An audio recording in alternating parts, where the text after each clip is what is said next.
Welcome to the Learning Pines YouTube. We hope this video helps. You begin by creating the files and linking them so the browser can read your rules.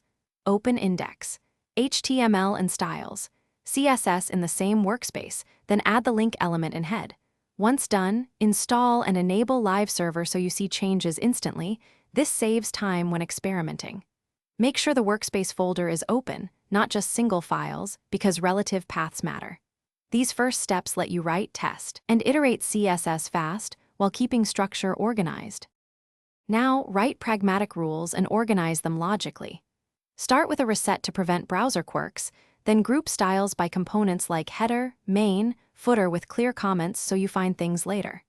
Use Emmet abbreviations and IntelliSense to speed typing, and CSS peek to jump between HTML and CSS. This reduces errors. If you need variables, add root custom properties. Make sure to test responsive rules with the browser dev tools so your layout adapts as intended. Finish by validating and optimizing your CSS before deployment.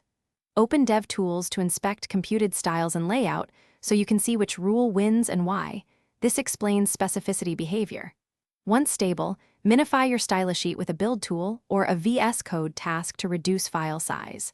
Finally, deploy the files to your server or static host. If something goes wrong, check the link path, clear cache, and re-examine selector specificity. One simple override often fixes the issue quickly. Thanks for watching. Consider subscribing if we helped you.